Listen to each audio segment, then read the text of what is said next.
প্রশিক্ষণ নেওয়ার পরেও কাজ না দেওয়ায় কাল্লা 2 নম্বর ব্লকের বিডিওর ঘরের সামনে ধর্নায় বসল স্বনির্ভর গোষ্ঠীর মহিলারা।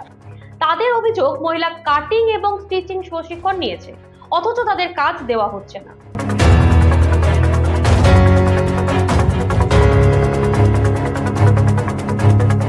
ঈদ আর বিয়ের কেনাকাটা সবার প্রথম পছন্দ সুনিতা। মাত্র 10,000 টাকার কেনাকাটাই নিশ্চিত উপহার। প্রতিদিন খোলা, হোম ডেলিভারিও আছে। আজই চলে আসুন সুনিতা শোরুমে।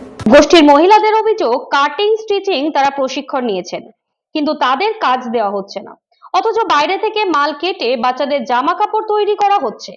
কেবল সেলাইয়ের কাজটা দেওয়া হয় তাদের, অথচ সমস্তটাই তাদের প্রশিক্ষণ নেওয়া আছে বলে দাবি মহিলাদের। এই ধরনের সামিল হয় 3টি গ্রাম পঞ্চায়েতের স্বনির্ভর গোষ্ঠীর মহিলারা। আমরা আমাদের স্বয়ংবর গোষ্ঠীর মেয়েদেরকে দিয়ে আমরা কাটিং ও স্টিচিং আর ডিস্ট্রিবিউশন আমরা সবাই করব। আমরা কাটিং অন্য সংঘ নেবো না, আমরা আমাদের নিজেরা কাটিং করব, নিজেরাই স্টিচিং করব, নিজেরাই ডিস্ট্রিবিউশন করব। কারণ আমরা প্রত্যেক স্কুলে ড্রেসের মাপ নিতে গিয়ে দেখেছি অভিভাবকরা বা স্কুলের শিক্ষকরা আমাদের বলছেন 3 বছর ধরে খুবই কমা জামা কাপড় বাচ্চাদের দেয়া হয়েছে। স্যারেরা বস্তা বস্তা জামা কাপড় আমাদের দিকে দিয়ে দিচ্ছে, ফেরত দিয়ে দিতে চাইছে।